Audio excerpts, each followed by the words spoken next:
Our question today comes from a friend in our community who asks, I have a question relating to confidence in one's beliefs. For the past several months, I've been meeting with Mormons.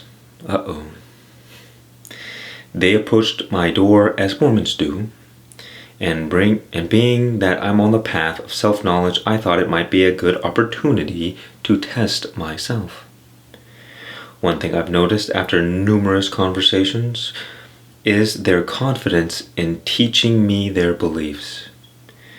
From my perspective, they seem to be completely at peace and fully confident that what they're sharing is correct.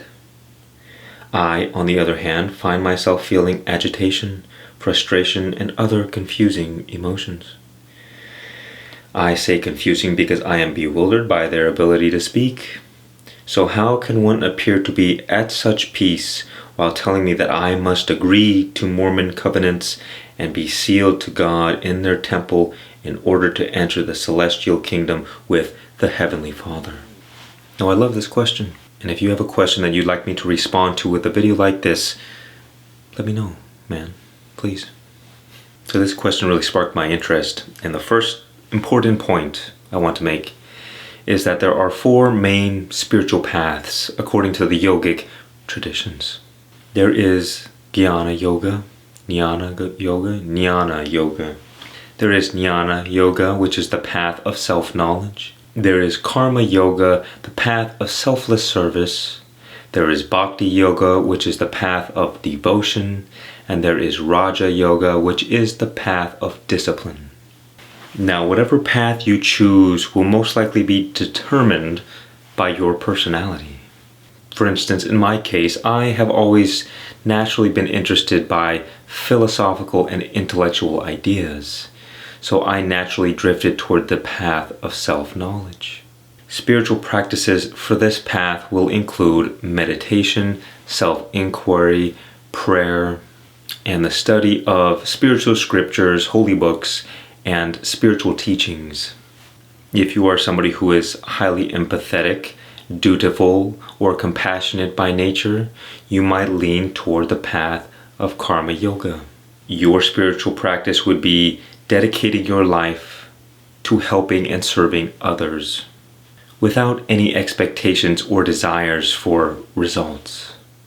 You would serve others as your way of serving God because you would see God in everybody. Think of someone like Mother Teresa. If you are somebody who is quite enthusiastic, loving, and even emotional, you might be more interested in the path of the Bhakti. Your spiritual practices would involve things like dancing and singing and chanting and doing mantras, or even being devoted to a guru or a spiritual deity. A Bhakti, for instance, would be someone who worships Christ and spends their time loving Christ through song, as you may have seen in some churches where they dance and sing songs. Whereas a Karma Yogi is someone who is being like Christ. And lastly, if you're a more disciplined person, you would probably like Raja Yoga, as this involves self-mastery. Practices would include pranayama, which is breath control, meditation, exercise, and ethical and right living. All religions of the world will have some mixture of these four paths. However, the proper spiritual life includes all four, which means you should never limit yourself with just one. This is the problem that people find themselves in when dealing with strict religious doctrines, and is probably why our friend was experiencing frustrations with the Mormons. It would be like me wearing size 28 pants and saying, well, these pants, they fit for me, so they should probably fit for you too. But when you put the pants on, they're just way too tight. You can't breathe.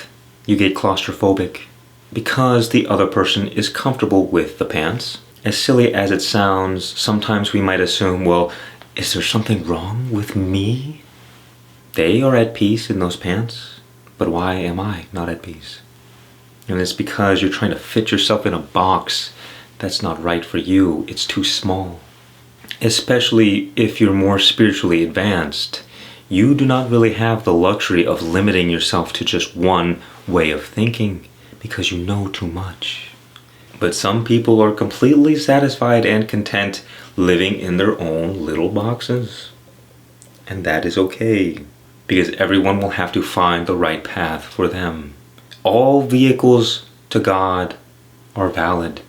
You see, but if you are 6'8", you probably won't be driving a Lamborghini. You might be better suited in a big truck. And the problem that religious people get into is they start bickering about which vehicle is the best.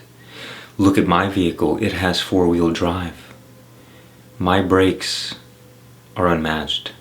My turbo speed and gas mileage will get me to God faster than anything else, and more efficiently, while also saving the environment. They say, my vehicle is the best, and they forget that the only point of the vehicle is to get you to the destination. And so whether or not you're in the right vehicle is whether or not it will get you to where you want to go, which in this case is to God.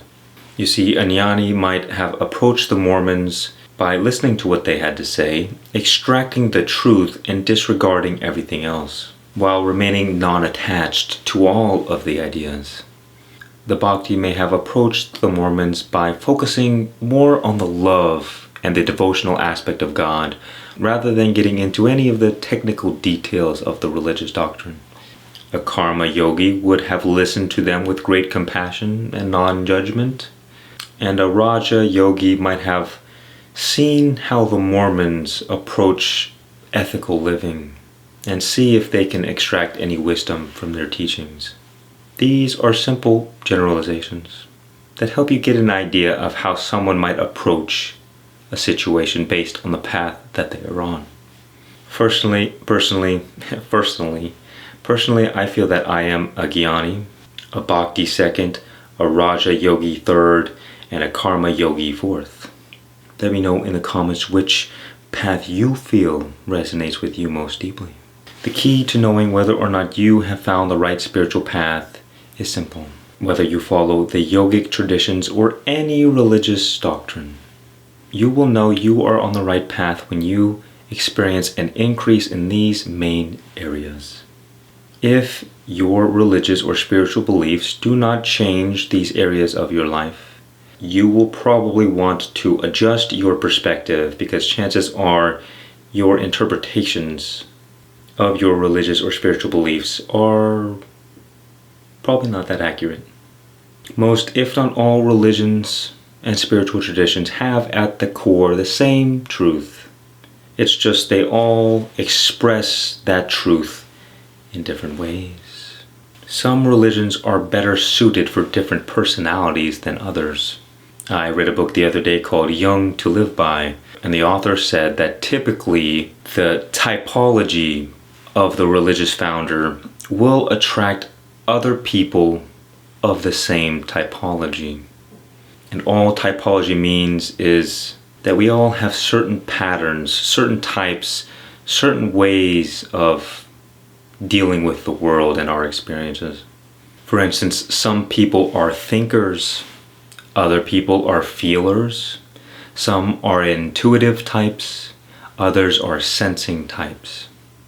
So for instance, if you are a feeling type, you will resonate with a religion whose founder was also a feeling type. And if you are a feeling type, this means that thinking is your inferior function, and vice versa. If you are naturally a thinking type, you will have trouble with feeling.